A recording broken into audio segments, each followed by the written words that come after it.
Baiklah, selamat pagi untuk seluruh siswa kelas 11. Jadi kita akan melanjutkan proses pembelajaran kamar tamu ya. Dalam kompetensi dasar yang kita pelajari pada pertemuan kali ini itu adalah akses ke kamar atau memasuki kamar tamu, entering to the guest room. Sebelum kita melanjutkan, mari kita mengaturkan penganjali umat. Om Swastiastu. Baiklah, sebelum Pak melanjutkan, bagaimana untuk audionya bisa didengar di sana? Sudah?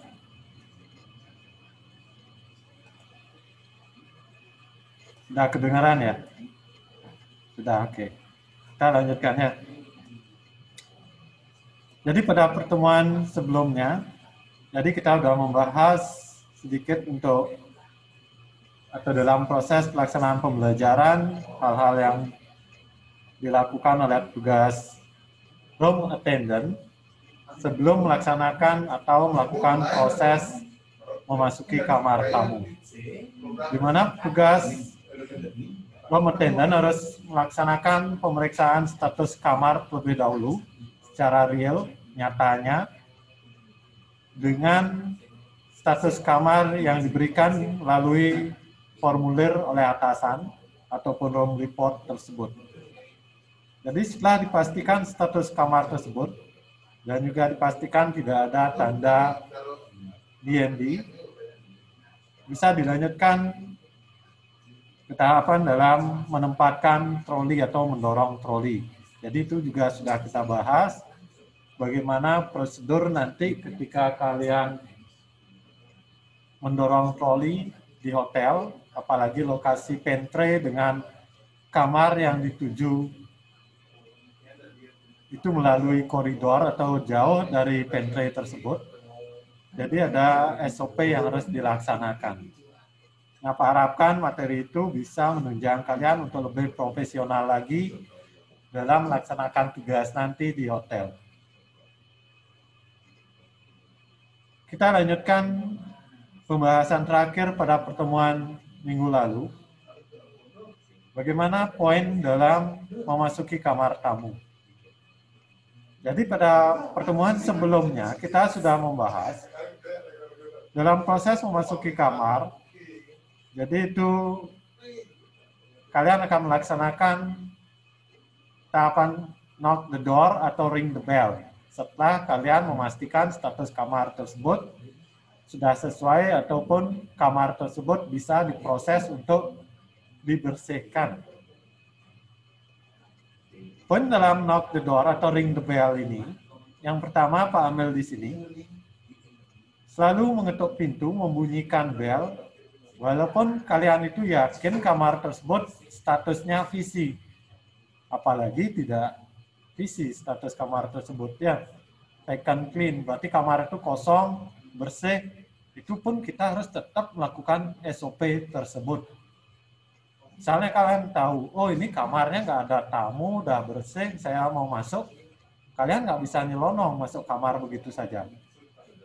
Bisa saja terjadi kesalahan ataupun sistem komputer tidak dimasukkan atau diupdate, padahal kamar tersebut sudah dihuni oleh tamu, tapi di sistem masih statusnya visi atau kosong. Nah, untuk menghindari hal tersebut, jadi kalian harus selalu melakukan prosedur knock the door atau ring the bell-nya. Poin berikutnya, dalam proses knock the door atau mengetuk pintu, jadi di sini sesuai dengan SOP pada umumnya, jadi kalian melaksanakan proses knock the door itu menggunakan punggung jari. Jadi dilarang kalian menggunakan, kalau kalian bawa pulpen, kalian pakai pulpen ngetuk pintu, atau kalian pakai floor broom nanti ngetuk pintu, ya. Nah itu udah tidak sesuai dengan SOP. Ya.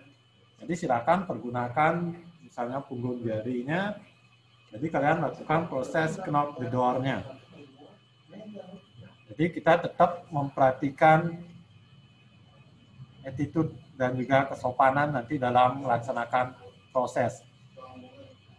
Sikap kalian pun dalam proses knock the door itu udah harus siap menghadap ke pintu, tidak boleh sambil ngobrol misalnya. Kalian membersihkan kamar berdua dengan temannya, kalian lain-lain ngetuk pintu, ya. Nah itu udah tidak sopan ketika dilihat oleh tamu. Jadi perhatikan biarpun tamunya masih di dalam kamar, kalian sudah harus siap, ya. Selanjutnya proses dalam knock the door, ya. Itu kalian lakukan ketukan 3 kali. Baru kalian menyebutkan greeting dan identitas. Jadi ingat, kalian melakukan ketukan tersebut juga diatur waktunya, ya jangan terlalu buru-buru atau terlalu lama. Misalnya proses yang pertama kalian lakukan, kalian akan mengetuk pintu. Jadi kalian melakukan proses mengetuk pintu 3 kali. Ya. Jadi kalian ketuk 3 kali sambil menyebutkan greeting dan juga departemen identitinya. Ya, greeting sesuaikan dengan waktu pelaksanaan kalian kerja. Kalau kalian morning shift, ya kalian sebut morning. Ya. Dan dilanjutkan dengan identitas. Identitas yang kalian sebutkan ketika knock the door atau mengetuk pintu. Jadi cukup identitas secara umum kalian berasal dari departemen mana. Jadi kalian bisa menyebutkan di sini ya departemen identity kalian. Misalnya good morning, housekeeping please. Jadi kalian bisa menyebutkan seperti itu secara umum ketika kalian melakukan proses knock the door memasuki kamar tamu.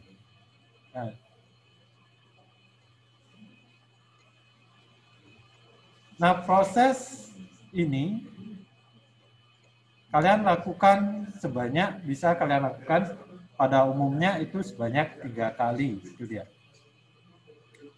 Nah, jika kamar hotel tersebut sudah dilengkapi dengan bel, jadi kalian jangan knock the door lagi. Oh, udah ada belnya, jangan digedor-gedor pintunya lagi. Ya. Jadi kalian ringing the bell. Dalam satu proses ring the bell, kalian cukup pencet belnya sekali aja. Berbeda dengan ngetuk pintu, kalian ketuk pintunya 3 kali. Kan seperti itu. Ya. Jadi kalau ada belnya cukup kalian pencet sekali aja, misalnya tet. Jadi kalian menyebutkan greeting dan juga identitas. Ya, good morning, housekeeping please. Nah, ini juga kalian akan lakukan seperti di tahapan terakhir. Kalian lakukan proses ini pada umumnya itu sebanyak 3 kali. Tahapan proses yang pertama dengan tahapan proses yang selanjutnya, secara SOP pada umumnya, itu kalian kasih jeda atau jarak kurang lebih 10 detik. Ya. Jadi biar tidak terburu-buru, kesannya nanti kita ngejar tamu, kita kasih juga kesempatan untuk tamu mempersiapkan diri, seandainya tamunya habis mandi, ganti pakaian, dan lain sebagainya, supaya tamunya tidak terburu-buru. Jangan sampai kalian ring the bell, tet, good morning, housekeeping please, tet, good morning, housekeeping please. Nah, nanti tamunya nanti bingung dia. Dia mau siap-siap, wah ini keburu dibuka nanti pintunya. Ya. Jadi kita atur waktunya. Jadi pada umumnya itu digunakan ya di hotel itu kurang lebih 10 detik, 10 second. Ya.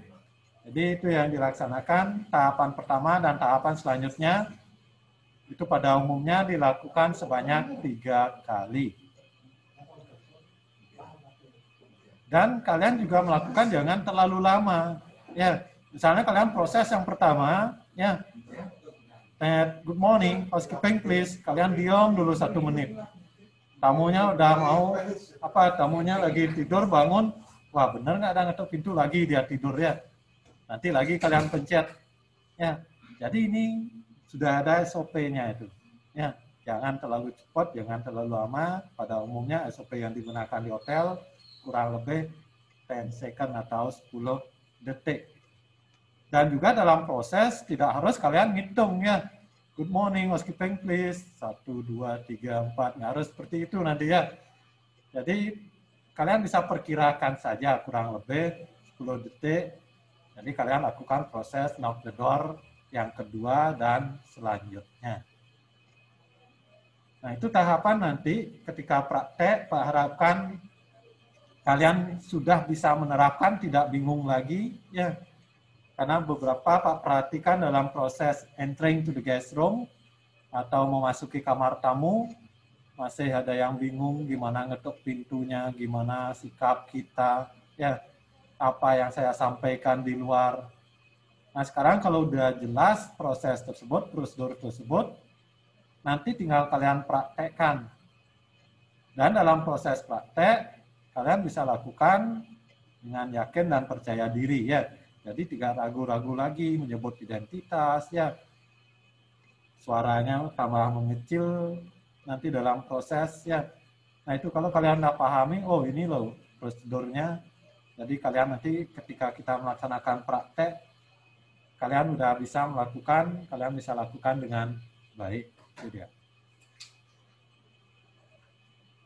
Nah itu prosedur dalam knock the door atau ring the bell-nya ketika kalian proses memasuki kamar tamu. Dan ingat, meskipun kalian tahu status kamar tersebut taken clean ataupun kamar tersebut kosong, prosedur ini tetap harus dilakukan.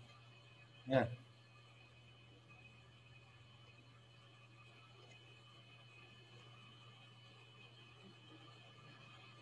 Sudah ada yang ditanyakan dulu?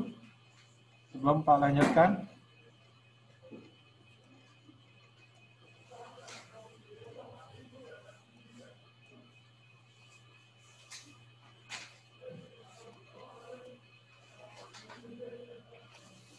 Oke, sementara kita lanjut dulu. Nah, ketika kalian melaksanakan proses ini, pada status kamar occupied atau kamar terhuni atau ada tamunya, otomatis tamu nanti akan memberikan atau flashback ya, jawaban ketika kalian melakukan proses knock the door ataupun kalian menyebutkan greeting ataupun apartment identity-nya kalian sebutkan. Nah, ketika nanti kalian ketemu dengan tamu, ketika kamar sudah dibukakan oleh tamu atau tamunya minta kalian untuk masuk ke kamar, karena sering tamunya biasanya kamar itu sudah kebuka ketika kalian akan membersihkan kamar, tapi tetap kalian harus melakukan prosedur. Biarpun kamar tersebut sudah terbuka, kalian nggak boleh nyelonong cari tamunya. Kalian tetap harus melakukan prosedur ini.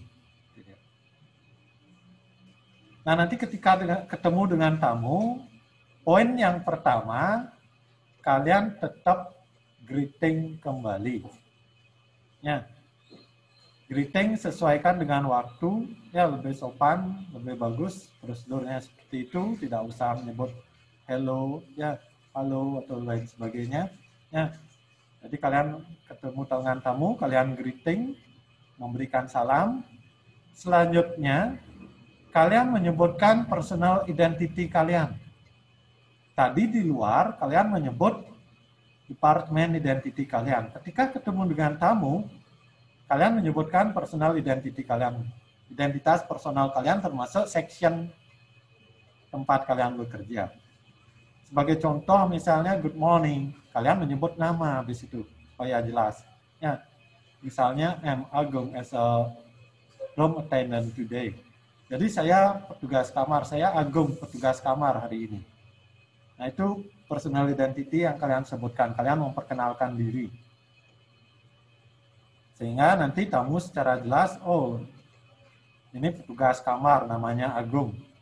Ya, jadi jelas dia nggak ragu lagi ini siapa ini datang, ngapain ini. Ya, biar nggak takut tamunya. Jadi kalian greeting ketemu tamu, biarpun kalian di luar udah greeting, ketemu dengan tamu, kalian greeting kembali. Selanjutnya, kalian sebutkan personal identity kalian. Setelah kalian menyebutkan personal identity kalian, ya Pak ambil ke poinnya saja. Baru kalian akan menyampaikan tujuan kalian datang ke kamar. Ya. Jadi about your duties atau goals, tujuan kalian ya. Jadi tujuan petugas room attendant datang ke kamar untuk pada case ini, masalah ini adalah untuk menawarkan untuk membersihkan kamar tamu tersebut. Jadi kalian menyampaikan, ya. Jadi bisa kalian perhalus, mohon maaf mengganggu. Bolehkah saya membersihkan kamar Anda sekarang? Misalnya seperti itu. Ya. Itu salah satu contoh, nanti bisa dikembangkan lagi cara penyampaiannya. Ya. Nah, setelah kalian menyampaikan tujuan, poin yang ketiga tadi, nah misalnya tamunya mengizinkan kalian dalam proses pembersihan kamar tersebut, selanjutnya kalian bisa memberikan penjelasan ataupun alasan ataupun proses yang akan kalian lakukan dalam membersihkan kamar tamu tersebut. Jadi kalian bisa memberikan saran ke tamu atau memberikan penjelasan ke tamu. Misalnya nanti dalam proses pembersihan kamar, jadi akan ada debu, sedikit kotor, ya. Apakah Anda mau menunggu di kamar atau mau menunggu di balkoni misalnya. Ya. Jadi tamunya nanti nggak terkejut pas dia proses, dia mengizinkan kalian membersihkan kamar, kalian proses, tamunya nyantai di kamar ngopi, ternyata nanti kalian nebar sip banyak debu, komplain dia tamunya. Jadi kita di awal udah bisa memberikan penjelasan ke tamu nanti dalam proses. Nanti terserah tamu dia mau tetap di kamar, menunggu di balkoni, atau dia mau pergi breakfast dulu. Nanti terserah tamunya, yang penting kita udah menyampaikan apa yang akan kita lakukan. Sehingga tamunya udah tahu, oh nanti seperti ini kejadiannya di kamar. Dan kebanyakan tamu biasanya itu mungkin akan bisa mendapatkan cup of coffee at the balcony ya, jadi bisa menikmati enjoy the coffee ya, jadi menikmati kopi di balkoni santai dulu, atau dia bisa pergi breakfast dulu ya. Setelah kalian bisa memberikan saran ataupun penjelasan pada tamu tersebut. Nah, selanjutnya jika tamu sudah memahami, ya, kalian tinggal menyampaikan waktu yang kalian perlukan, kurang lebih perkiraan, sehingga tamu memahami berapa lama kalian akan memproses, bisa nggak tamunya tersebut mengizinkan, dan juga kalian minta izin untuk memulai proses pembersihan kamar. Ya, jadi misalnya contoh ya, my start to clean your room now, misalnya kalian menyampaikan seperti itu ya. Jadi bolehkah saya memulai untuk membersihkan kamar Anda sekarang? Nah, jika tamu sudah mengizinkan, kalian akan melanjutkan tahapan yang dilakukan sebagai seorang room attendant. Nah, itu jika keadaan kamarnya occupied atau ada tamunya. Nah, nanti jika kejadiannya bisa aja ya ketika kalian nanti di hotel, karena ini juga Pak pernah kejadian di hotel ya, kita udah melakukan prosedur, kita udah melakukan knock the door atau ring the bell 3 kali prosesnya. Ya. Dan itu pun udah kita berikan jeda waktu. Tetapi mungkin karena tamunya kecapean, dia nggak dengar. Nah, ketika kita mulai proses memasuki kamar, karena kalau udah nggak ada jawaban, kita bisa membuka pintu kamar tamu tersebut, karena kita bawa kunci kamarnya. Ya. Kita bawa kunci kamar, kamar-kamar yang akan kita bersihkan. Itu dia. Nanti kalau kalian sebagai petugas room attendant, kalian juga akan dikasih kunci. Berapa kamar dapat 10 kamar. Kalian udah pegang kunci untuk membuka 10 kamar tersebut. Itu dia. Nah, seperti kejadian yang Pak bilang, prosedur sudah dilakukan dengan lengkap, tetapi tamu tidak ada jawaban, itu bisa kita lakukan memasuki kamar tersebut. Cuman ada SOP-nya juga, kita nggak boleh langsung nyelonong masuk ke kamar. Jadi kita buka secara perlahan pintu kamar, ya, jangan langsung nyelonong masuk sambil memperhatikan atau setidaknya melihat situasi kamar dari depan pintu atau mengintip istilahnya, ya. Dan kita tetap juga menyebutkan identitas kembali, ya, sambil membuka pintu kita tetap menyebutkan identitas kembali. Ya, good morning, housekeeping please.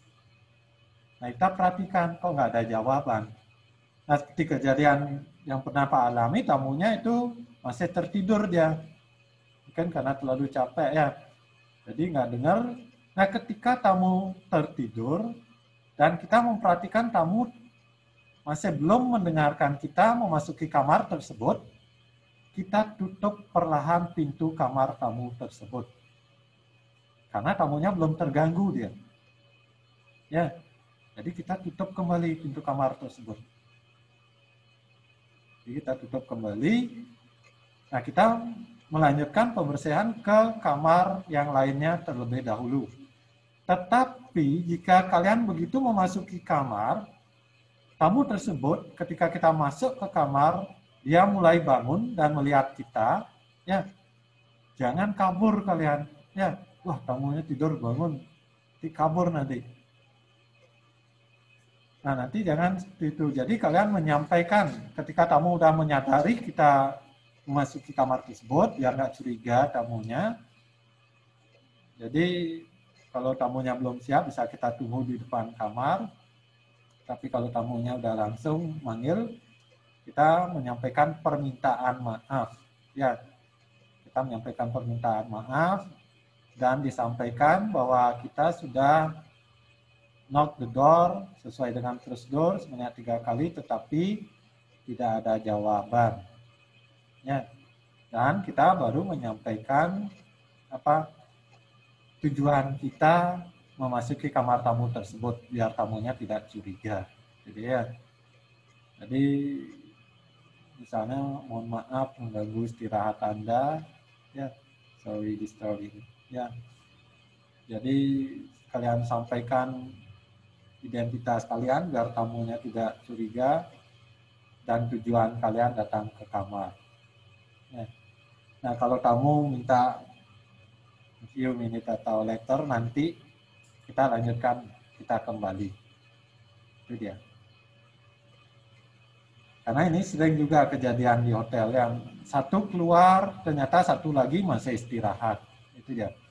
Karena, wah, ini tamunya udah breakfast, masuk aja, ketika masuk ternyata masih ada satu lagi di dalam kamar. Nah, itu makanya kita tetap harus mengikuti prosedur. Nah, itu beberapa kejadian tambahan yang Pak berikan ketika kalian melakukan proses memasuki kamar tamu. Karena nanti kalian pasti akan mendapatkan kejadian-kejadian tersebut di hotel supaya kalian tahu apa langkah yang harus dilakukan. Ya, biar nggak bingung nanti, waduh ternyata tamunya ada di dalam. Ya, apa yang saya lakukan?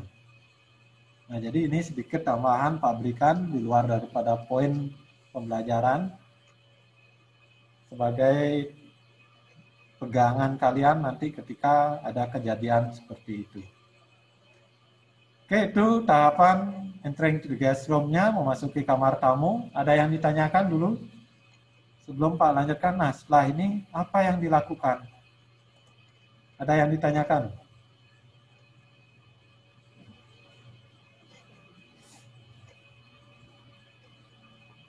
Dah?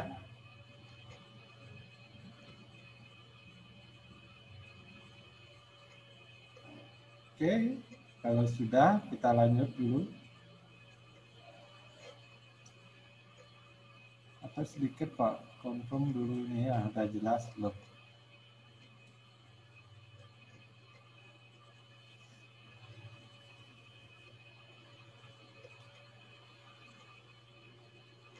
Coba satu orang bisa menjelaskan kembali, disampaikan dalam materi di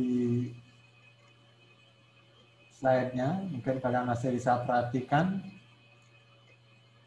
gimana prosedur ketika kalian memasuki kamar tamu dengan proses knock the door. Ada yang bisa nggak mengulangi?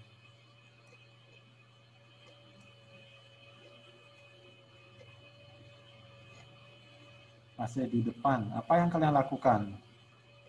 Gimana prosesnya? Apa yang disebutkan itu? Ada nggak satu orang dalam proses memasuki kamar tamu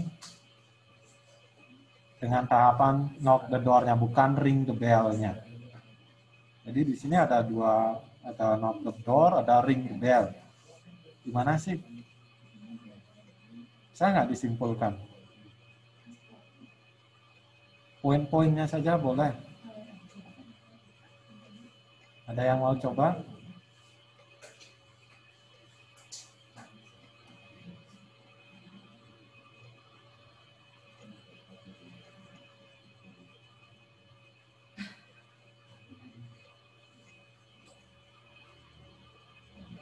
Tuh, Cahyani udah jelas Cahyani.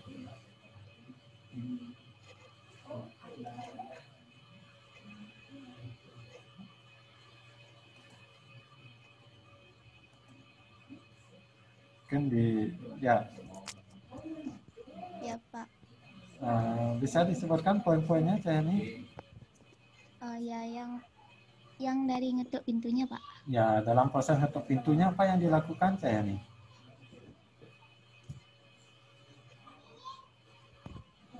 Yang pertama, ketuk pintu 3 kali dan langsung mengucapkan greeting dan Departemen Identity. Terus ketika tamu Greeting sudah dan Departemen Identity-nya gimana menyebutkan Cahyani? misalnya good morning, roommate please, seperti itu Pak. Oke, bisa ya. Ya. Jadi boleh untuk sessionnya, identitinya boleh, tapi pada umumnya lebih banyak menyebutkan Housekeeping departemen ya.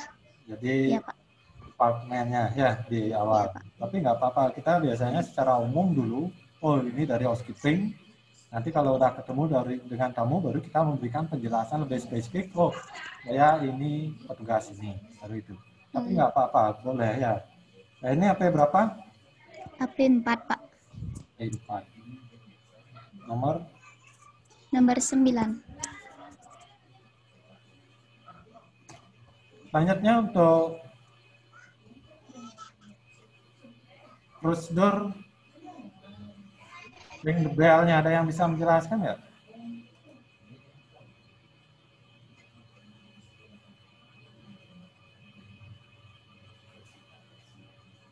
Ada yang mau coba? Bisa angkat tangan yang mau.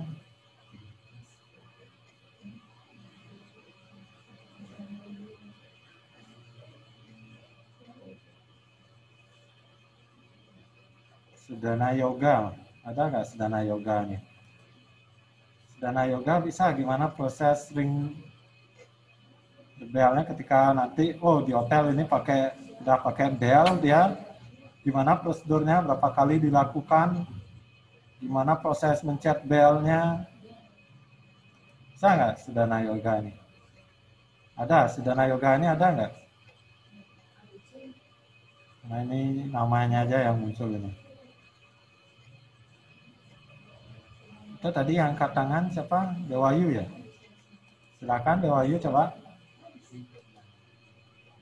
Pagi, Pak. Ya, selamat pagi. Menurut saya, cara yang digunakan pada saat ring the bell adalah yang pertama, pastinya memastikan status kamar dan selalu memeriksa status kamar. Setelah sudah pasti dengan room report, baru kita ring the bell sebanyak 3 kali.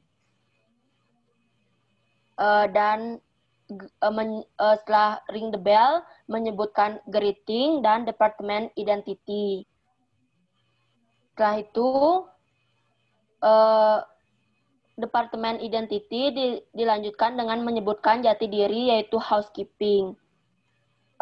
Dan pada saat menyebutkan greeting itu sesuaikan dengan jam pada saat kita membersihkan, baik itu pagi, siang, maupun sore. Dan pada saat ringing the bell,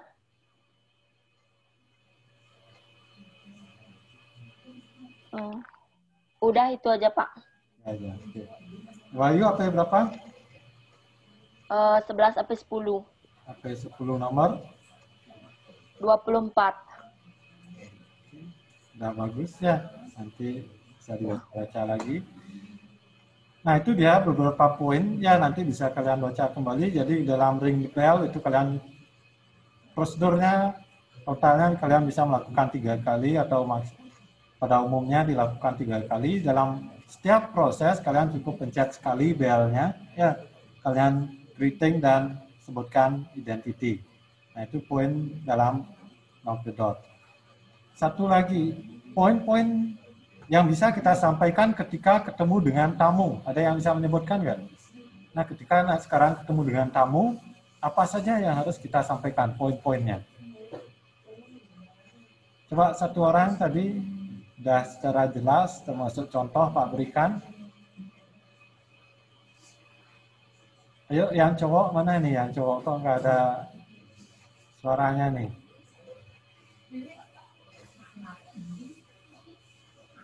Ada yang mau coba nggak? Nggak apa-apa, yuk kita diskusi. Poin yang disampaikan kepada tamu. Nanti kalau kalian ketemu tamu, poinnya apa? Nggak harus kalian buat percakapan. Cukup sebut aja poinnya. Oh, saya nyebut ini, selesai. Ya. Gimana? Ada yang mau menyampaikan?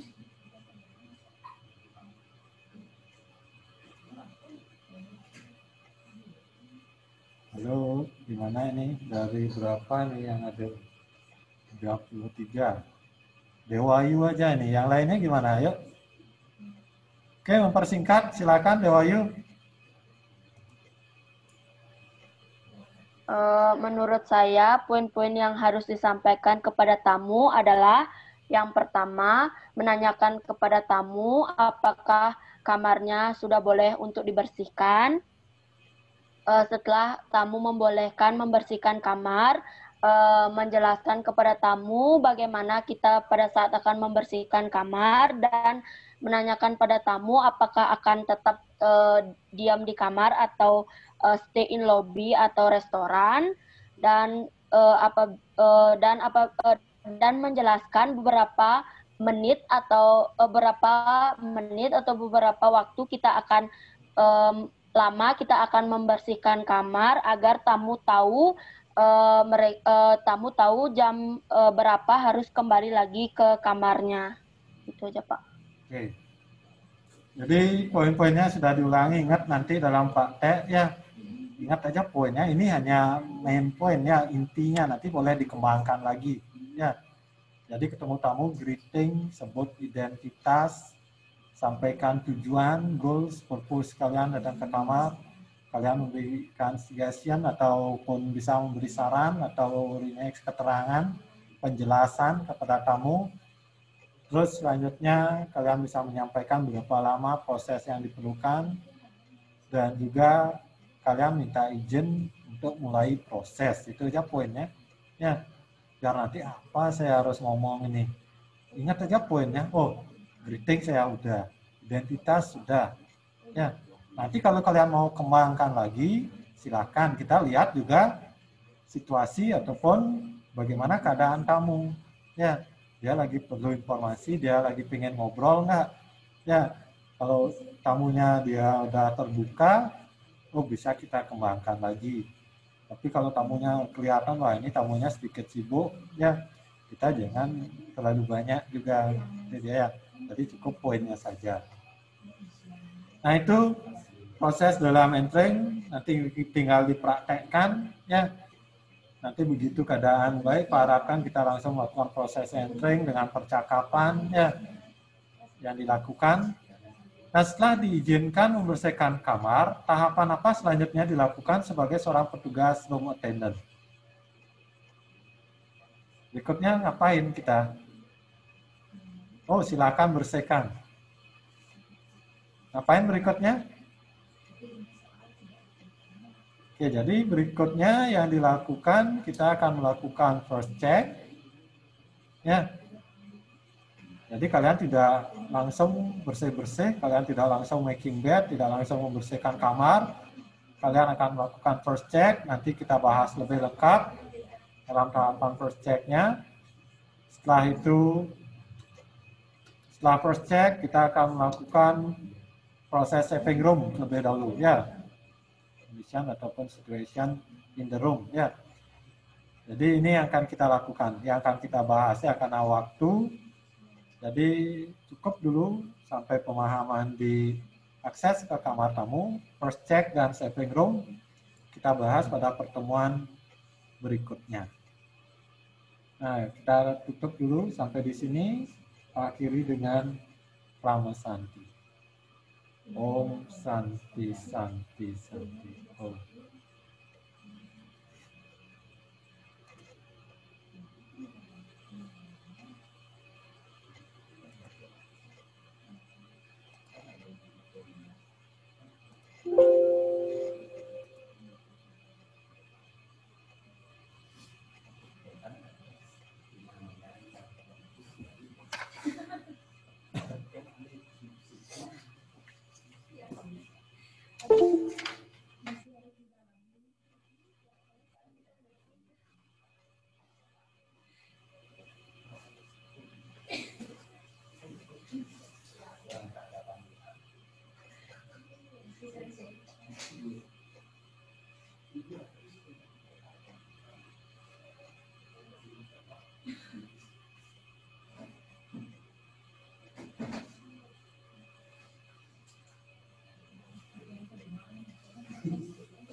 Baik, selamat pagi semuanya. Hai Bunasa, ohayo gozaimasu.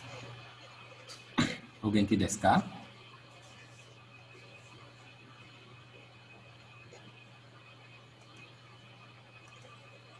Baik, sebelum Pak mulai pembelajaran untuk hari ini, mari kita aturkan panganjali umat. Om Swastiastu. Nah, untuk pertemuan hari ini, Kiowa, kalian mempelajari mengenai Ikura Deska, masih menanyakan harga suatu barang ya. Minggu lalu kalian sudah mempelajari bentuk barang, menyebutkan harga barang, di mana ada satuannya untuk mata uang rupiah menjadi rupiah, doru, dolar, eng untuk mata uang Jepang yen. Menanyakan harga Ikura Deska.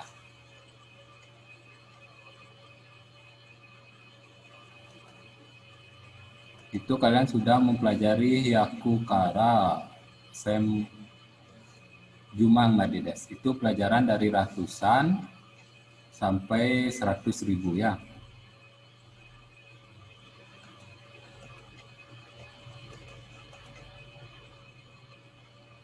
Ayo coba Dewa Yukuna masang Kikimasu ka? Ohayo gozaimasu. Ohayo gozaimasu. Genki desu ka? Hai genki desu. Minggu lalu mempelajari materi dari mata uang dari nominal berapa Dewa Yu? Dari ratusan atau hyaku, setelah itu ribuan atau seng, puluh ribuan atau mang, dan 100.000 atau jumang. Nah, untuk ratusan kalian mempelajari hyaku. Pak Fukusyu sebentar ya, Pak ulang lagi sedikit aja biar kamu memahami. Ingat untuk menanyakan harga barang menggunakan Ikura Deska. Ini satuannya di atas untuk mata uang, perhatikan di belakang kalimatnya nanti. Untuk ratusan satuannya hyaku, perhatikan semua ini. Kecuali 300, 800, 600, ini kalian memakai khusus ya katanya. Kata-kata ini khusus. Selainnya pakai hyaku. Rumusnya sudah kemarin, kita sudah pelajari cara menggabungkan berapa. Misalnya 150, 350, maupun yang lain. Sudah paham itu karena tinggal menggabungkan bunyi bacaan dari nominal angka itu ditambah dengan angka berapa di belakangnya. Contoh 150, 100 hyaku, 50 goju. Sudah selesai. Ini untuk ratus rupiah. Berikutnya untuk ribuan, satuannya seng, terkecuali 3.000 dan 8.000, sanseng, haseng. Itu yang beda. Ya, seng, niseng, sanseng, yonseng, goseng, dan seterusnya, itu tinggal dibaca dan dihafalkan. Jika kalian menggabung sama seperti ratusan yang tadi, 1.500, 1.000 wa berapa, 500 wa berapa. Itu berapa, tinggal digabung 1.000 seng, 500, 10 hyaku. Digabungkan sudah jadi. Itu cara yang simpel kemarin. Pak Fukusyu ini sebentar, Pak ulang lagi sekali. Berikutnya untuk mang, ini puluh ribuan, kamu tinggal hafalkan 1 sampai 9. Tidak ada perkecualian. Tinggal di belakang bilangan 1 sampai 9, kamu isikan mang. Untuk puluh ribuan, ichimangwa, nimangwa, samangwa, yonmangwa, gomang, dan seterusnya. Cara menggabungnya pun sama. Misalnya 15.000. 15.000 diambil dari 10 ditambah 5.000. Cari bahasa Jepang 10, ichimang, 10.000-nya ichimang, 5.000-nya goseng. Jadi ichimang goseng. Tinggal digabung saja. Ichimang wa 10.000. Goseng wa 5.000. Menjadi 15.000. Ichimang goseng. Itu rumusnya ya. Nah, sekarang untuk ratus ribuan itu satuannya jumang misalnya. Jumang wa itu dari 100.000 sampai 900.000, tinggal ditambahkan jumang di belakang. Ni sang yong go roku nana hachi kyuju. Untuk 100-nya pakai jumang, bukan ichimang. Ya, kalau ichimang dia kembali ke 10.000 jadinya. Bukan mau jadi 100.000 ya. Hati-hati itu. Jika kamu mau Mengubah ini di bawahnya, misalnya 150.000, cari satuannya lagi. 100-nya berapa? Jumang, 50.000-nya gomang. Menjadi jugomang. Perhatikan ini baru rumusnya. Beda dengan yang tadi. Beda dengan yang tadi. Berarti kesimpulannya, perhatikan dulu. Kalian untuk ratus rupiah, 1.000 rupiah, puluh ribuan, yang nominal angkanya digitnya 5 angka, itu masih bisa kalian menggunakan manual, artinya menggabungkannya. Misalnya 15.000, 10.000-nya berapa, 5.000-nya berapa, itu sudah jadi. Ya, sudah jadi, tinggal dicopot saja. Lihat rumusnya. Oh, 10.000 icimang, 20.000 nyimang, ditambah 5.000 menjadi goseng, itu misalnya samang goseng. Sudah jadi 35.000. Itu untuk puluh ribuan. Ingat dari 100 ribuan dan puluh ribuan, kalian masih bisa manual, tinggal mencopot saja. Nah, sekarang ratus ribuan dan masih ada lagi 1 jutaan. Perhatikan dulu ratus ribuan. Ini sampai minggu lalu kita belajarnya di sini ya, di pelajaran ratus ribuan. Itu masih kita mulai sekarang di ratus ribuan. Untuk ratus ribuan satuannya jumang. Selebihnya kamu hafalkan 2 sampai 9 bilangannya. Tinggal ditambah jumang. Perhatikan ini.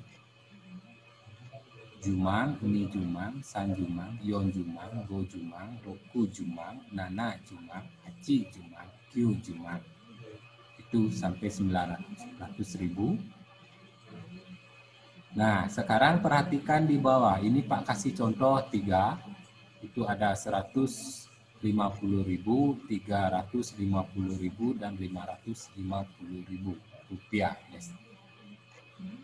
Perhatikan sekarang. Ini jawabannya sudah benar ya. Jawabannya sudah benar. Itu kalian perhatikan. Ju itu 100. Gomang 50.000. Yang tadi. Nah, sekarang pertanyaannya. Pak, katanya 100 itu jumang. 50.000 itu gomang. Kok jadi ju gomang bukan jumang gomang? Seharusnya kan seperti itu. Ya, paham? Kalau yang cara yang tadi dari 100 sampai puluh ribuan kan tinggal gampang. Dan ini masih bukanya masih bingung ini ya. Nah, ini contoh yang tadi 15.000. 15.000 terdiri dari 10.000 ditambah 5.000. 10.000-nya icimang, 5.000-nya goseng. Menjadi icimang goseng. Itu caranya. Jika dari 100 sampai ribuan, puluh ribuan.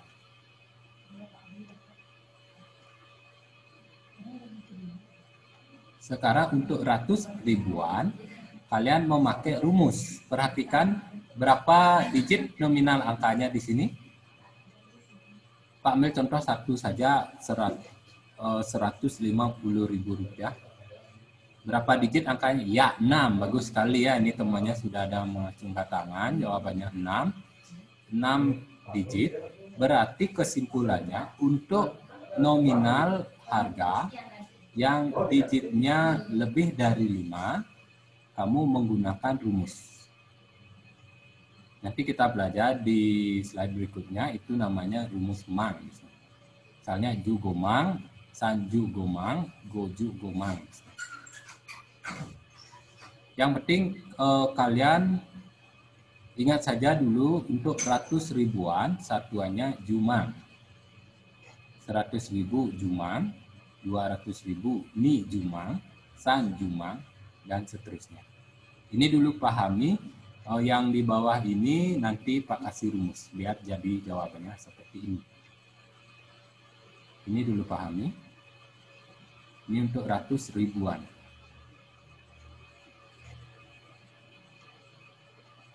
Nah, sekarang yang terakhir ini Pak buat sampai jutaan saja ya.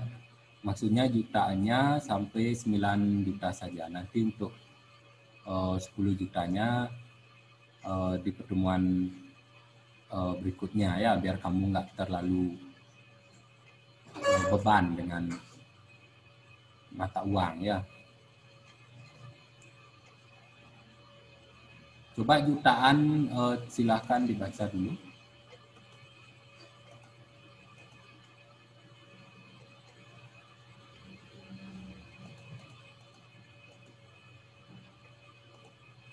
Pak Artinisa.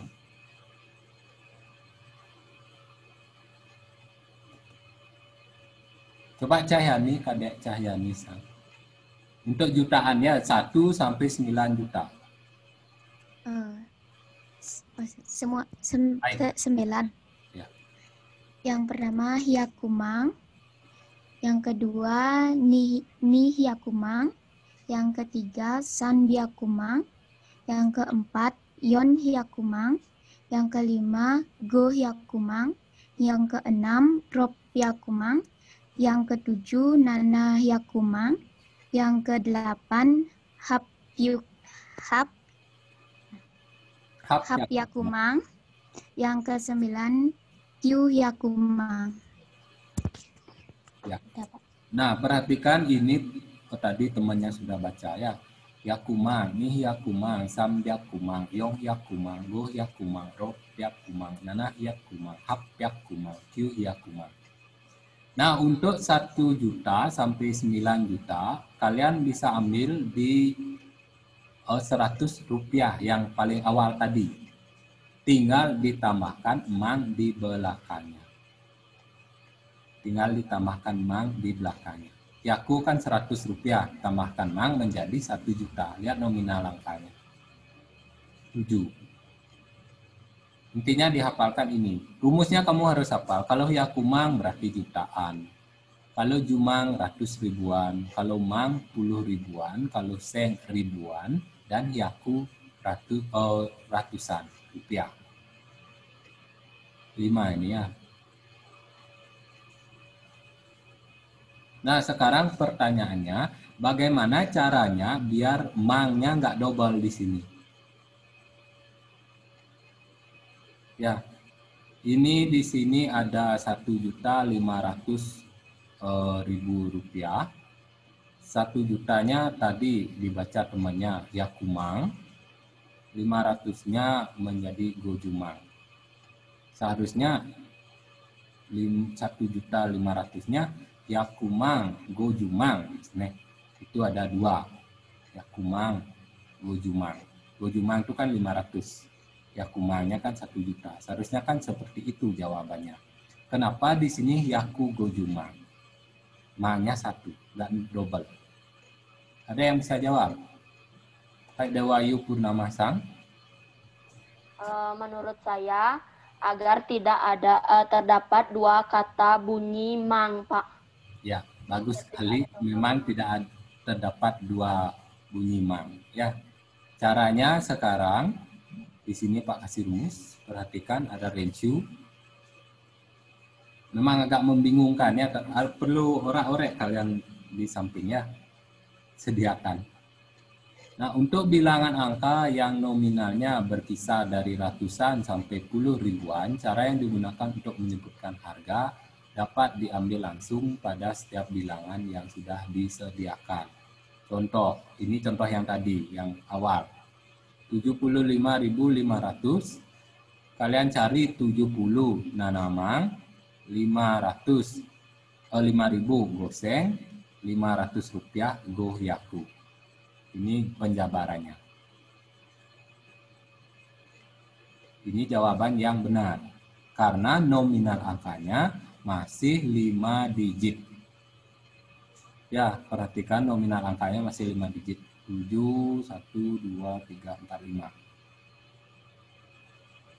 Ya, 5. Masih gampang kamu. 75.500. 70 nanamang, 5.000. Goseng, go Hyaku 500. Tinggal digabungkan. Sudah selesai. nanamang gose go yaku rupiah des. Ini digabungkan. Ini jika nominal atau digitnya 5 digit angka. Nolnya dihitung ya, dihitung nolnya. 1, 2, 3. Satuan, puluhan, ratusan, ribuan, puluh ribuan. Masih 5 angka.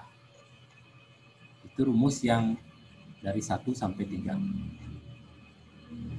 Nah, sekarang untuk bilangan yang nominal angkanya melebihi puluh ribuan, mulai ratus ribuan, dan 1 jutaan, menggunakan rumus. Karena apabila mengambil langsung, seperti contoh di atas, akan terdapat 2 bunyi mang yang disebutkan Dewayu tadi, terdapat bunyi mang pada nominal angkanya. Perhatikan ini, contoh. 550.000 rupiah. Perhatikan yang atas dan yang bawah. Pak buatkan 2 contoh yang benar dan salah. Yang bawahnya yang benar. Perhatikan bunyi di belakangnya. Yang atasnya gojumang, gomang, rupiah des. Yang bawahnya goju, gomang, rupiah des. Perhatikan perbandingannya.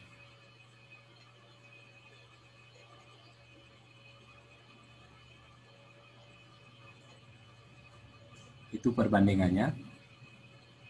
Kendalanya apa? Jika kamu menggunakan secara manual yang X, yang Pak jawaban yang salah. Jika kamu menggunakan yang X, berarti ma-nya double. Karena kamu manual mengambil 500 bahasa Jepangnya gojuma. 50.000 bahasa Jepangnya goma. Digabungkan saja. Sudah selesai. Itu salah. Kenapa? Karena digitnya dia melebihi dari 5 digit. Tidak bisa. Kalau yang di atas masih 5 digit, benar kamu ya. Menggabungkan saja. Benar. Misalnya nanamangnya 70, gosengnya 5.000, goyakunya 500. Gabungkan saja. Sudah jadi. Kalau yang di bawah, gojumanya 500, gomanya 50.000, kamu gabungkan, ma-nya numpuk dia. Ma-nya numpuk karena digit angka ini melebihi 5 digit.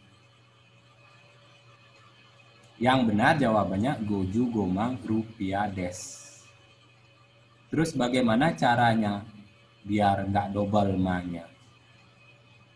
Ada yang bisa? Bagaimana caranya biar nggak double? Nah, kita rumus mang. Kita masuk rumus mang, 4 digit dari belakang bunyinya mang. Perhatikan ini lagi sekali.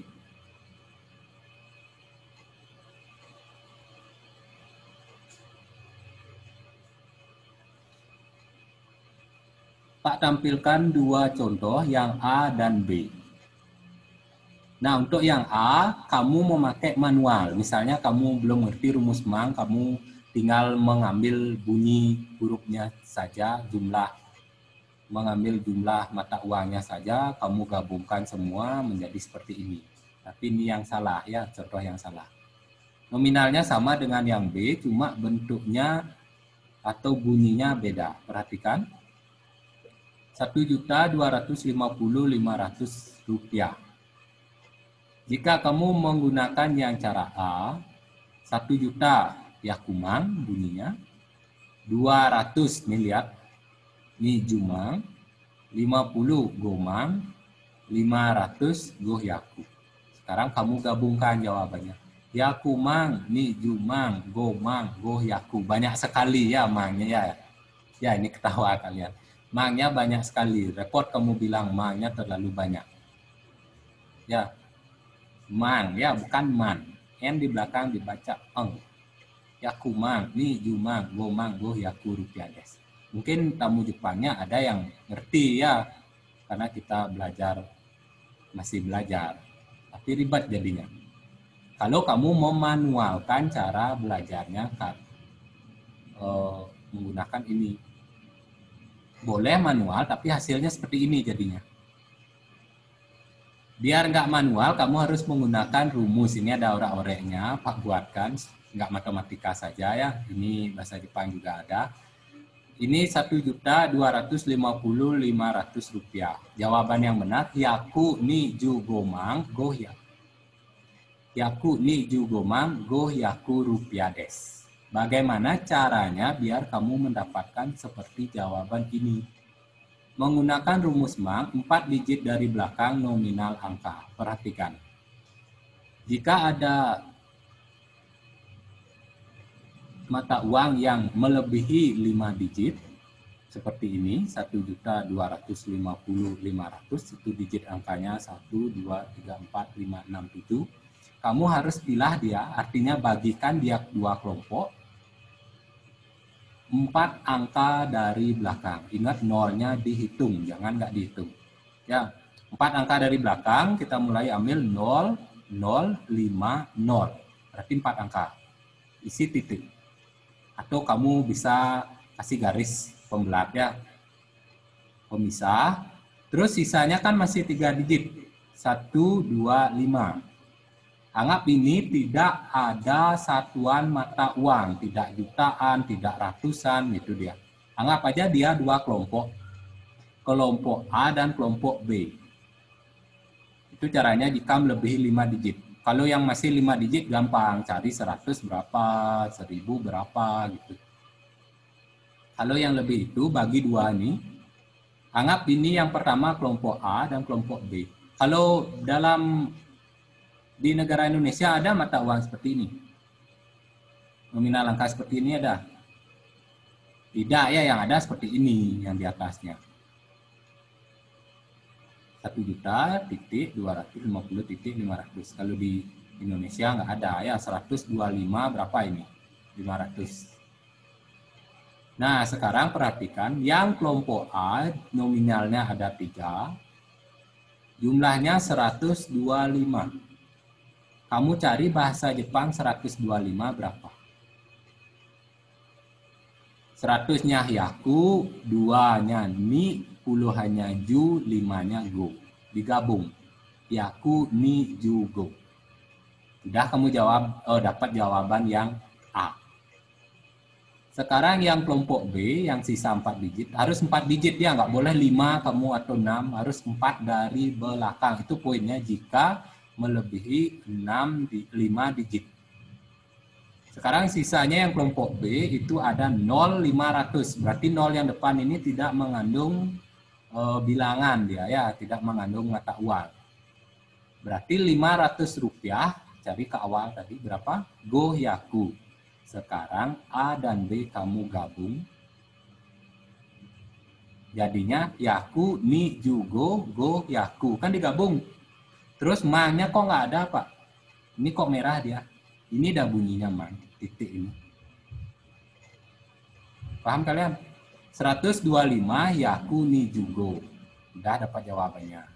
0,500 go yaku. Terus ma-nya di pembelat. Pembelat itu dah bunyinya ma.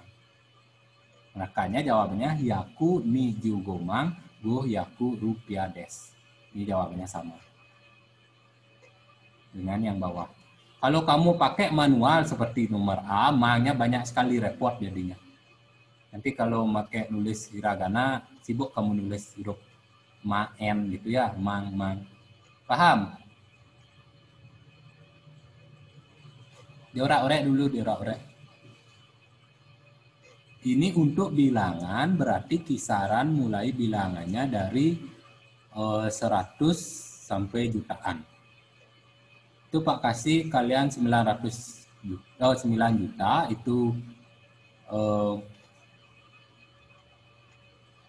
Q Yakumang. Untuk puluhan jutanya nanti satuannya sengmanya biar terlalu banyak sampai 9 juta saja. Pahami ini dulu. Yang A yang salah ya, yang A yang salah. Cara manual. Kalau ini pakai rumus nomor B. Ada yang ditanyakan? Si Tumongga Rimaska? Si Tumongga Rimaska? Nah, kalau tidak ada yang ditanyakan, sekarang Pak yang mau bertanya ya. Kapan rumus mang ini digunakan pada dalam menyebutkan mata uang rupiah ataupun mata uang lainnya. Kapan menggunakan rumus Mang ini? Pak sebut rumus Mang ya. Mungkin sensei yang lainnya punya versi lain, rumus apa gitu. Intinya Mangnya satu gitu, Pak bilang rumus Mang saja. Biar lebih ngerti. Kapan penggunaan rumus Mang ini digunakan pada dalam menyatakan nominal angka dalam menyebutkan harga barang gitu misalnya. Ya Dewayu Purnama, yang lain gimana ini? Okano Gakusei wa do desu ka? Menurut saya menggunakan rumus Mang ini di mana nominal angkanya adalah ratus ribuan atau mulai dari ratus ribuan atau nominal angkanya lebih dari 5. Ya, 5 digit ya. Jadi dari 5 digit biar maknya nggak double.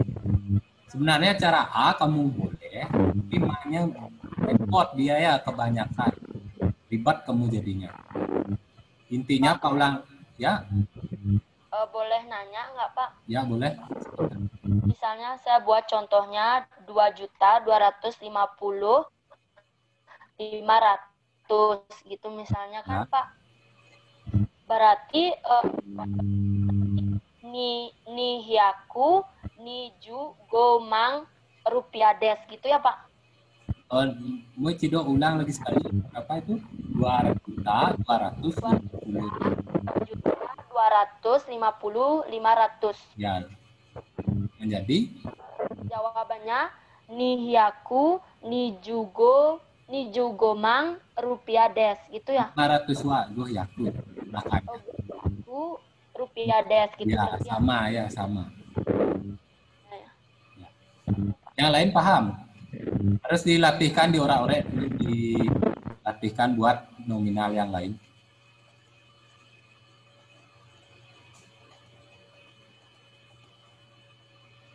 Atau Pak kasih contoh satu ya, perhatikan. Silahkan ditulis.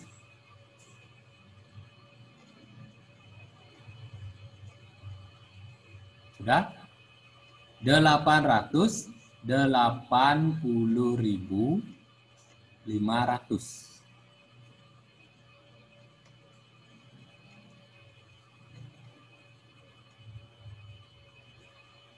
Silahkan menggunakan rumus Mang apa tidak? Berapa digitnya? 6 digit ya, 6 digit ya, bagus sekali. Berarti menggunakan rumus ini. Pengal dia jadi 2. Jumlahnya itu pengal jadi 2. Dari belakang, ingat dari belakang, 4 angka, 0 dihitung.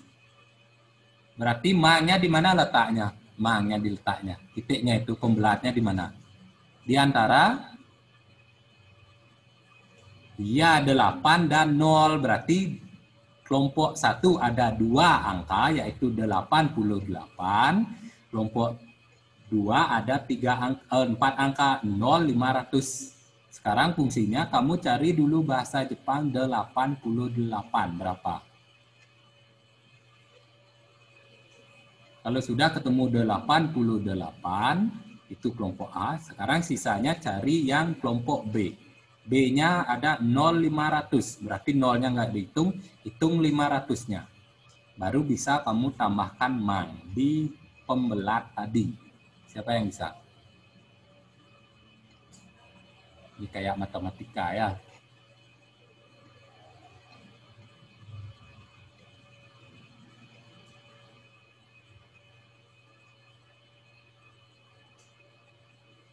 Ya, silakan siapa yang bisa?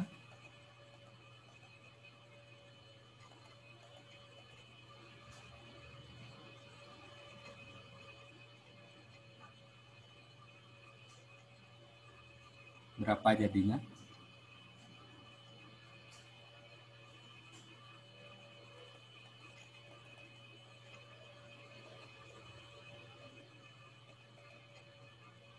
Dewayu Purnama. Kan 880.500. Ya. Haju hachimang go hyaku, benar gitu? Moichido ulang. Hachi ju hachi mang go hyaku. Rupiah des. Ya, bagus sekali ya. Hachi ju hachi itu 88. Go hyakunya 500. Jadi hachi ju hachi mang. Go hyaku. Ya, go hyaku.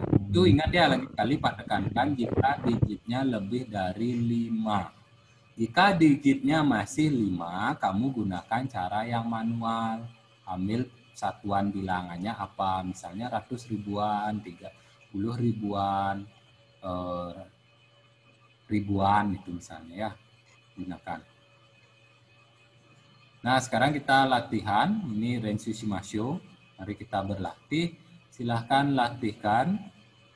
Ini untuk materi mata uang. Minggu depan kita masuk materi menyebutkan harga suatu barang ya. Misalnya kamu nanti menanyakan harga patung, harga topi, harga tas. Itu misalnya sama teman Jepangnya ya. Misalnya sumimasen, kono kabang wa ikura desu ka? Gitu misalnya. Sumimasen, kono kabang wa ikura desu ka? Permisi, harga tasnya berapa? Kono kabang wa misalnya 705 rupiah des itu, atau doru des itu misalnya. Ini contohnya. Silakan diisi.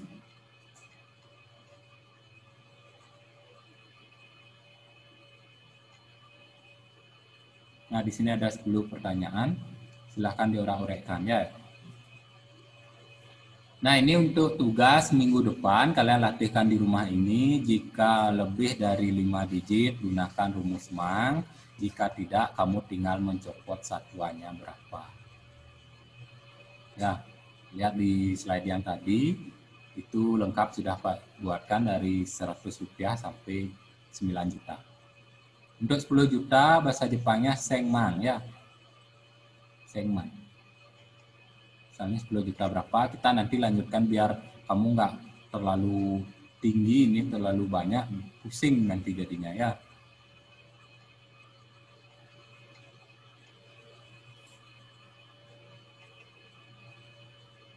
Nah, ada yang ditanyakan untuk materi menyebutkan mata uang dalam bahasa Jepang, untuk rupiahnya.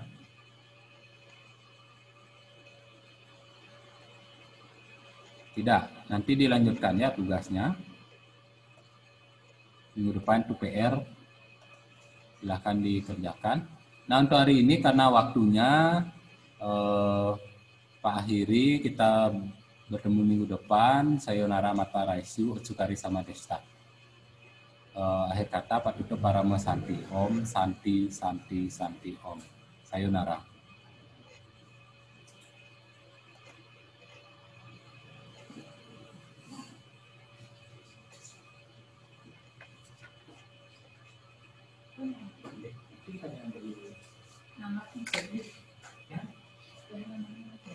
Oh, kadang-kadang tugas tentang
Do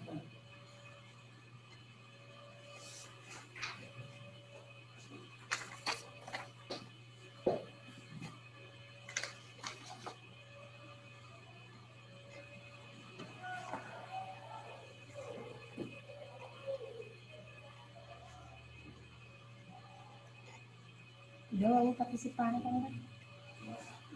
Ini macam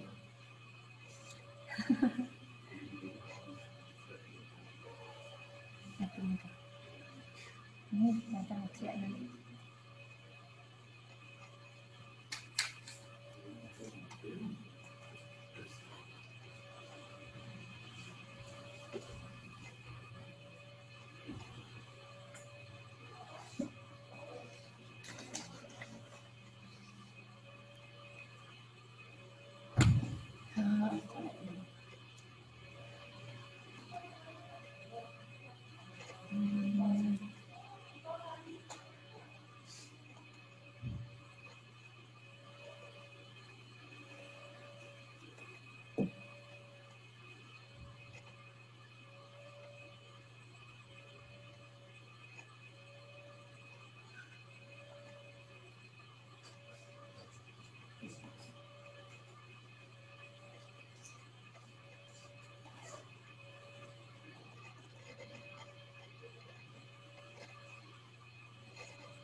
Om Swastiastu, selamat pagi menjelang siang adik-adik semua, semoga dalam keadaan sehat.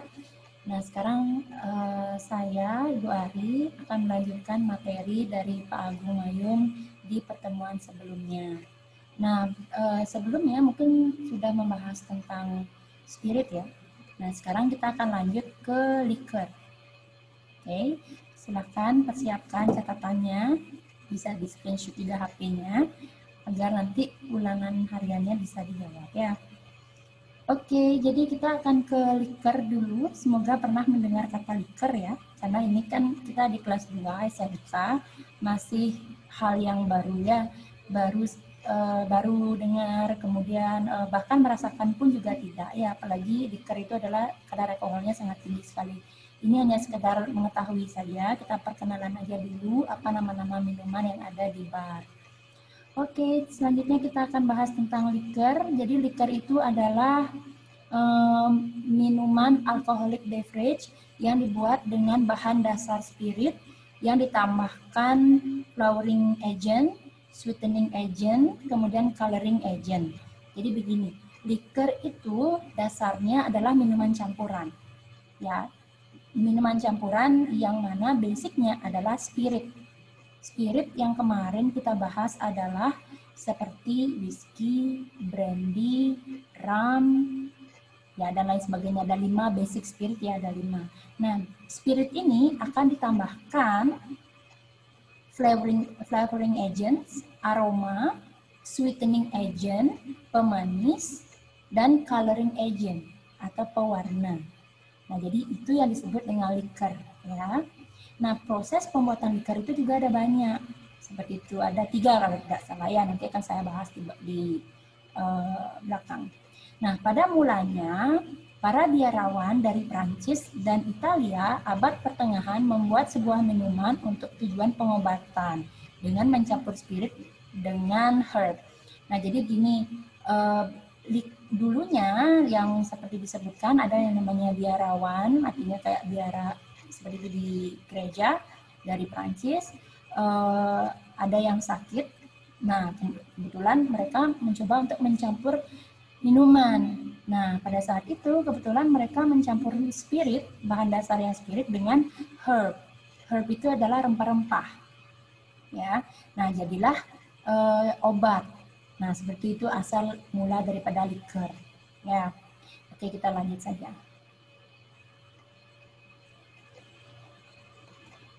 Nah, bahan dasar liker adalah itu adalah spirit yang sudah saya sebutkan tadi. Ada rum, ini yang umum ya, yang umum spirit yang digunakan itu adalah rum, whisky, dan brandy. Kemudian untuk flavoring agent itu seperti buah-buahan, rempah-rempah, tumbuh-tumbuhan. Itu maksudnya flavoring. Jadi flavor adalah aroma, rasa, ya. Kemudian kalau sweetening agent itu adalah pemanis. Jadi bukan pemanis buatan ya, jadi pemanis yang dari gula, dari honey, dan juga sirup. Oke. Kemudian ada coloring agent. Coloring agent itu pewarna, bukan juga pewarna buatan, tetapi pewarna yang dihasilkan dari fruits, buah, herb atau rempah-rempah, dan plants atau tumbuh-tumbuhan. Oke, jadi nanti akan ada soal muncul seperti ini. Apa yang dimaksud dengan flavoring agent? Apa yang dimaksud dengan sweetening agent? Apa saja contoh-contoh sweetening agent? Apa itu coloring agent? Dan apa saja contoh-contoh dari coloring agent? Itu akan ada soal seperti itu.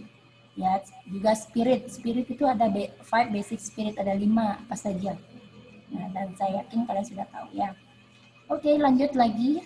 Kita ke slide selanjutnya. Nah, ini dia proses pembuatan liker itu ada 3. Yang pertama namanya destilasi atau penyulingan. Sudah pernah dibahas sebelumnya ya, apa itu destilasi.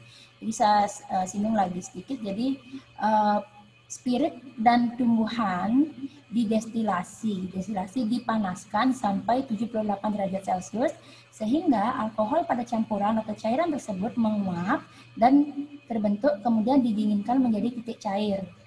Nah, yang mempunyai aroma serta flavoring sesuai dengan bahan yang digunakan. Jadi uapnya itu yang diambil ya. Proses destilasi itu kan proses di mana dipanaskan kemudian kan muncul uap. Nah, uapnya itu yang didinginkan. Itulah likernya. Jadi uapnya itu didinginkan dulu, kemudian dicairkan lagi, kemudian dibotolkan. Seperti itu. Kemudian kedua ada perkulasi atau percolation ya. Nah, mula-mula atau pertama-tama spirit itu disuling dulu, kemudian uap yang terbentuk dialirkan untuk ditambahkan flavornya dengan tumbuhan tertentu, selanjutnya didinginkan sampai terbentuk suatu cairan. Cairan ini kemudian disuling kembali. Nah, uapnya mengalami flavoring lagi, ada rasa lagi, seperti itu. Dengan demikian terjadi secara berulang-ulang. Dan akhirnya hasilnya itu disaring, kemudian dibotolkan, dimasukkan ke dalam botol. Seperti itu, ya. Kemudian yang nomor 3 itu adalah prosesnya infusion atau penyerapan. Jadi metode ini biasanya menggunakan buah-buahan yang dicampur dengan spirit dalam barel. Barel itu gini, tempat penyimpanan yang terbuat dari kayu besar ya. Jadi kayak bulat seperti itu. Barel, mungkin kalau kalian nanti search di Google barel itu apa, bisa kalian lihat di gambarnya ya. Kemudian buah-buahan dan spirit tersebut dibiarkan membaur beberapa lama sehingga semua aroma dan warna terserap. Jadi dibiarkan dulu, diendapkan dulu selama 6-8 bulan sampai warna dan aroma daripada buah-buahan dan tumbuh-tumbuhannya itu menyerap. Kemudian hasil yang diperoleh didestilasi. Kemudian ditambahkan gula sebagai pemanis atau sweeteningnya dan juga coloring agentnya yang berasal dari tumbuh-tumbuhan. Kemudian baru dibotolkan. Maksudnya dimasukkan ke dalam botol. Seperti itu. Oke. Next, selanjutnya. Ya, tadi sudah saya singgung. Metode pembuatan liker tadi ada infusi, perkulasi, dan destilasi. Tidak saya bahas lagi. Nah, jenis-jenis liker. Jenis-jenis liquor itu ada 2. Ya, yang pertama pada dasarnya dibagi menjadi 2. Yang pertama ada liquor under proprietary brand, yang maksudnya adalah resepnya itu dirahasiakan. Jadi tidak semua pabrik ataupun perusahaan dapat mengeluarkan brand ini. Seperti itu. Kalau yang nomor 2, liquor generic brand, artinya siapapun boleh membuat. Tidak ada hak paten oleh perusahaan tersebut untuk membuat liquor. Seperti itu. Jadi ada yang punya resep tersendiri yang tidak bisa dipublish resepnya, ada juga yang bisa dipublish. Yang dirahasiakan resepnya namanya liquor under proprietary brand, sedangkan yang bisa dipublish dalam arti yang tidak ada hak patennya itu disebut dengan liquor generic brand. Seperti itu. Contohnya kalau liquor generic brand itu kayak Bols dari Belanda, kemudian ada Marie Brizard dari Prancis. Nah, seperti itu ya. Nah, ini jenis-jenis liquor. Yang pertama di sini ada Cointreau. Jadi liquor dengan aroma jeruk yang memiliki rasa pahit dan manis. Dibuat di Prancis. Ya. Jadi ada liquor. Jadi ada Cointreau. Okay. Cointreau ini warnanya putih ya, white. Ini contohnya, bening, seperti itu. Cointreau ini juga bisa dibuat tidak hanya untuk membuat minuman ya, bisa juga dicampur untuk pembuatan dessert. Jadi tergantung dessertnya apa, jadi bisa dicampur juga. Kemudian Cointreau ini dari Prancis. Kemudian ada Benedictine TOM. Ini contohnya, gambarnya. Kemudian ada Tia Maria, liquor khas dari Jamaika. Taste-nya itu rasa kopi. Ini contohnya. Kemudian ada Drambuie, liquor Skotlandia dari whisky yang diberi aroma. Jadi basic spiritnya yang dipakai adalah whisky. Kemudian sweeteningnya adalah honey. Ini dia contohnya. Ada Grand Marnier, konyak ya, sejenis konyak rasa jeruk. Kemudian pemanisnya adalah karamel atau sweeteningnya karamel. Seperti ini. Kemudian ada Kahlua, liquor dari Meksiko, rasanya kopi. Galliano, liquor dengan rasa atau aroma yang agak pedas, agak spicy, dari Italia, warnanya kuning. Coloring agentnya yellow ya. Kemudian ada B&B, liquor dengan rasa aroma rempah-rempah dari Prancis. Ini terkenal sekali ya, Galliano. Ini B&B contohnya. Kemudian ada Bali Moon, ini punya kita ya, liquornya Bali. Liquor dengan aroma dan rasa buah. Ini original dari Bali. Ini yang kita jual. Bali Moon. Warnanya banyak. Kemudian ada Peter Heering. Liquor dengan rasa aroma cherry. Buahnya cherry. Ini dia. Peter Heering ya. Kemudian Alvocat Liquor. Contohnya seperti itu. Ada Bols. Nah, ini yang tadi yang tidak ada hak patennya. Contohnya seperti itu, warnanya banyak ya. Bols. Liquor dengan rasa aroma any kinds of fruits. Nah, berikut adalah cara penyimpanan dan penyajian liquor. Simpanlah liquor dalam posisi tegak berdiri dengan temperatur 18 derajat Celcius, jadi dingin ya. Dingin sekali. Kemudian jauhkan dari bau-bau yang menyengat atau busuk. Nah, pada umumnya liquor bisa diminum secara langsung tanpa campuran minuman lain. Jadi namun liquor juga bisa digunakan untuk minuman campuran atau koktail dan juga untuk dicampur dengan makanan, es krim, kue-kue, dan lain-lain seperti yang saya sudah sebutkan tadi. Jadi liquor itu bisa diminum straight ya. Mungkin pada saat praktek saya sudah pernah singgung apa itu on the rock, apa itu straight. Jadi kalau on the rock minumannya yang ada es, kemudian kalau straight itu adalah minuman tanpa es. Kalau liquor ini bisa diminum straight, bisa juga diminum on the rock, jadi tanpa ada campuran apapun, straight langsung ya. Seperti itu. Oke, itu tentang liquor. Jadi kita akan lanjut langsung ke wine ya. Oke, siapkan lagi catatannya. Ada yang tahu apa itu wine? Ayo, apa yang dimaksud dengan wine? Ada yang tahu?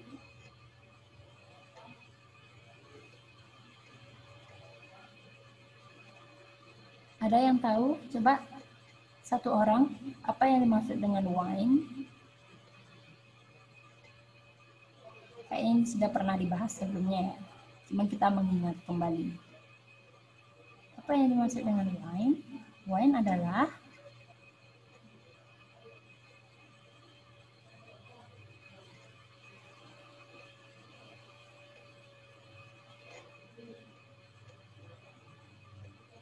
ya, Dewayu Purnama. Menurut saya, wine adalah minuman beralkohol yang terbuat dari fermentasi anggur atau buah-buahan lain. Ya, betul sekali ya. Thank you, Dewayu. Ya. Oke, betul sekali ya. Jadi wine itu adalah fermentasi buah anggur. Nah, ini pengertiannya. Wine adalah minuman beralkohol yang dihasilkan dari peragian buah anggur. Jadi buah anggurnya itu diragi, ya, difermentasi. Ini jadilah anggur. Oke. Kalau dibuat selain dari anggur, maka nama wine harus menyertakan nama bahan yang dipergunakan. Contohnya rice wine, apple wine, dan lain sebagainya. Tahu rice wine ya? Rice wine itu gini, brem. Dari ketan ya, dari sticky rice atau juga black rice. Jadi itu bisa juga kalau di Bali itu rice wine pada umumnya dijual juga, ya. Jadi ketan itu difermentasi. Oke, very good. Next kita ke jenis-jenis wine. Jenis-jenis wine itu ada 4. Yang pertama ada namanya natural still wine. Kemudian ada sparkling wine, ada fortified wine, dan juga aromatis wine. Ya, jadi ada 4.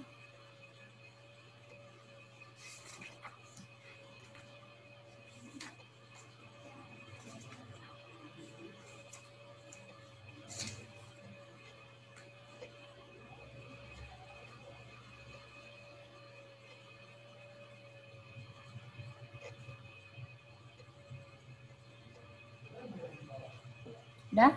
Next. Nah, natural still wine. Wine yang dibuat secara alami tanpa menambahkan zat-zat lain dan karbon dioksida yang dipisahkan. Kandungan alkohol berkisar 14% atau kurang. 14% atau kurang ya, kadar alkohol untuk yang natural still wine-nya. Kemudian jenis-jenis natural still wine, contohnya itu ada red wine. Kalau red wine itu kulit anggur. Kulit anggurnya itu yang direndam dulu, kemudian baru difermentasi. Jadi warnanya yang muncul adalah warna merah.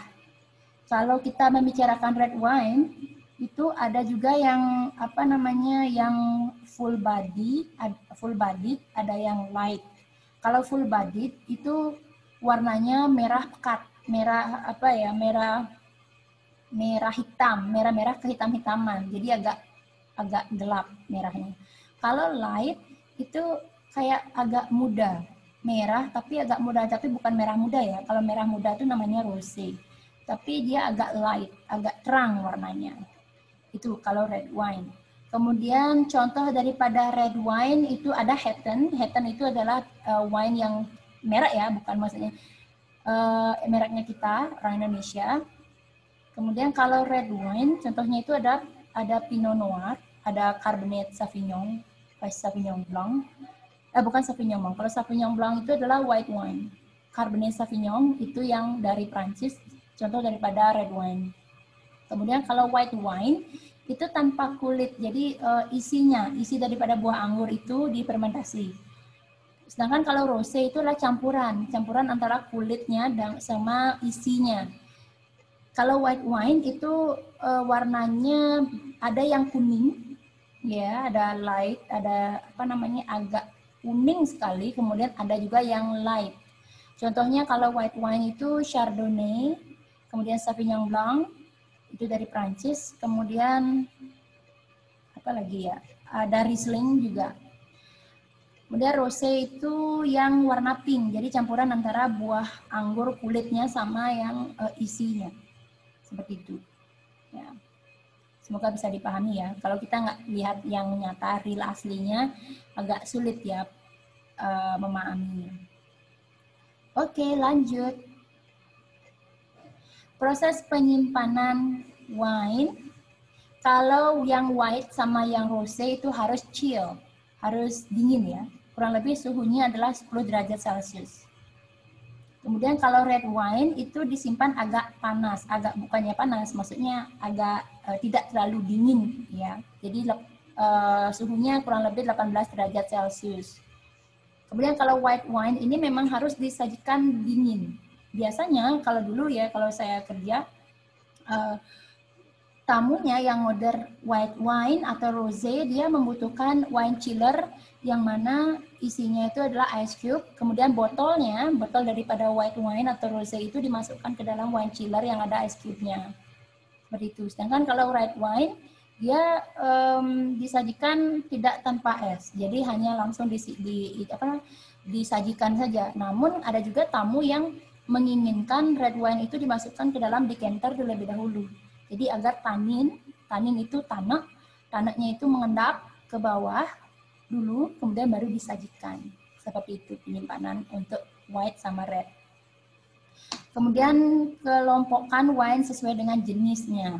Ya, kalau white wine pun juga banyak jenisnya berdasarkan jenis anggurnya. Seperti yang saya katakan tadi, ada Chardonnay, ada Sauvignon Blanc, ada Riesling dan lain sebagainya, itu dipisah-pisahkan. Rosé juga seperti itu, red wine juga seperti itu.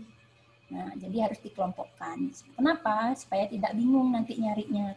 Apalagi disimpan di dalam wine storage, di gudang wine. Kalau kita turun, lihat banyak sekali dengan merek dan vintage yang beda-beda, tahun juga beda-beda, ya akan bingung nanti nyarinya. Wine semakin lama umurnya itu semakin bagus. Tergantung juga cara penyimpanannya. Kalau penyimpanannya ngawur, nanti bisa spoil. Spoil itu basi ya. Rasa dan aromanya juga tidak enak. Begitu. Nah, ditaruh wine dalam posisi horizontal supaya gabus penutup wine selalu basah, ngeseng ya, mereng ya. Jadi namanya cork. Jadi di dalam botol, tutup botol itu kalau dia pakai scroll itu kayak tutup botol seperti biasa, itu namanya scroll.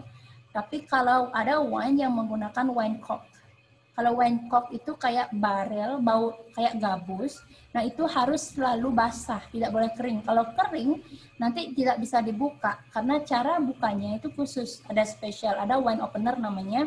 Jadi ada cara tekniknya pada saat untuk membuka wine. Nah, jadi kenapa dia harus horizontal ya, agar corksnya itu harus tetap basah, sehingga ketika dibuka langsung licin, langsung bisa dibuka langsung. Seperti itu maksudnya ya. Oke, next. Lagi sedikit aja. Penyajian wine. Nah, tadi saya sudah sebutkan ya, red wine sebaiknya disajikan pada suhu 8 derajat Celcius dengan cara tanpa wine basket. Dengan wine basket, dengan decanter.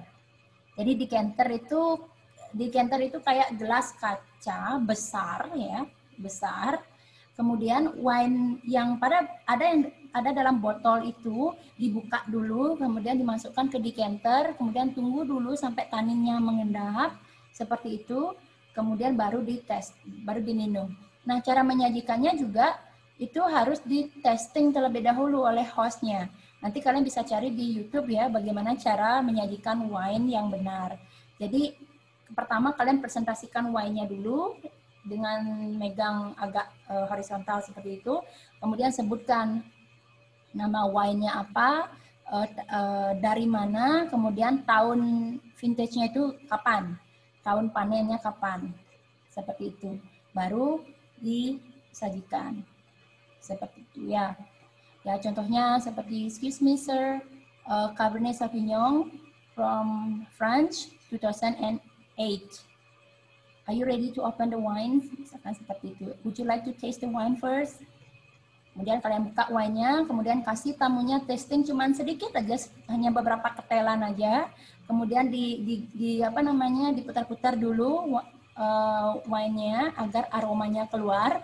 Kemudian dibauin, setelah itu baru di-tasting. Kalau tamunya bilang, is it your wine? Apakah ini wine Anda?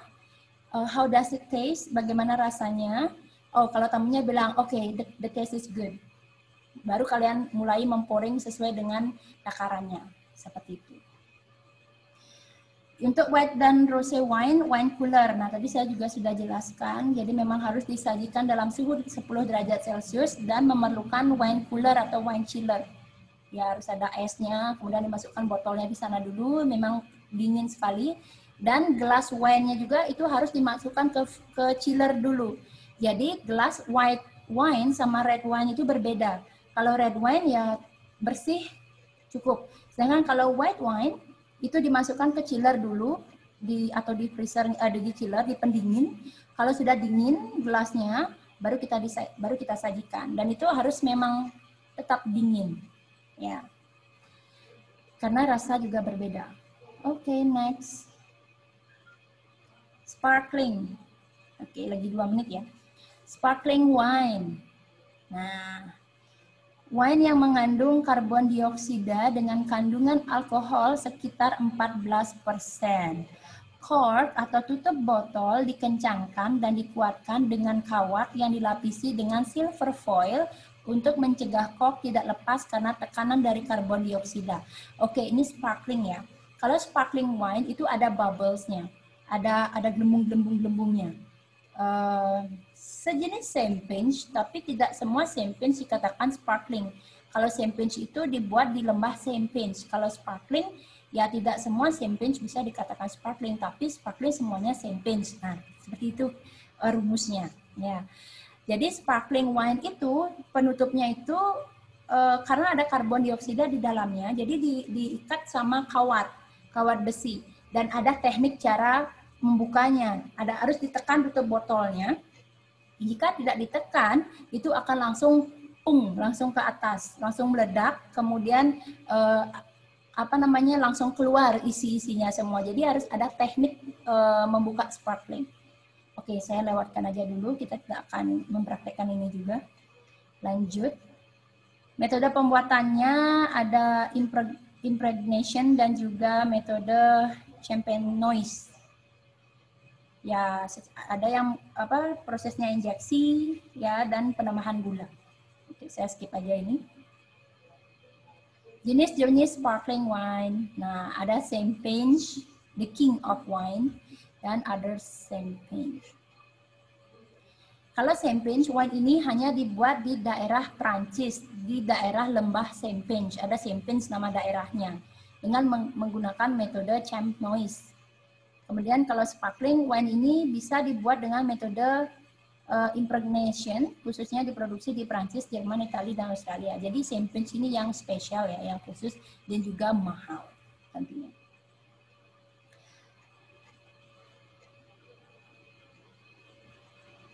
Oke, ini contoh-contohnya ya.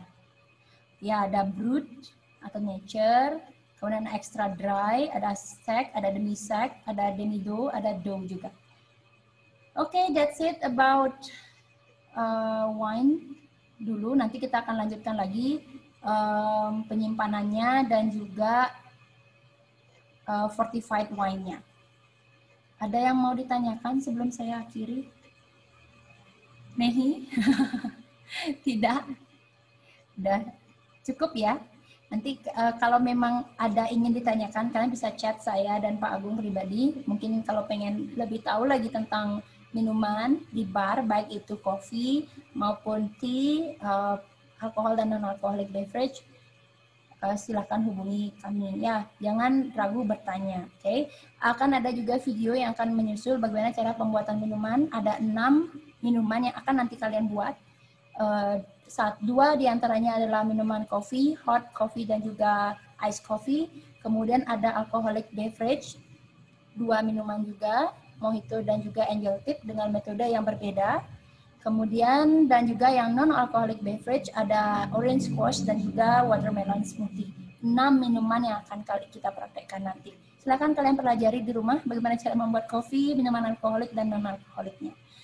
Kalau tidak ada pertanyaan, saya akhiri. Terima kasih untuk hari ini. Kita ketemu lagi di pertemuan selanjutnya. Om Santi, Santi, Santi. Thank you.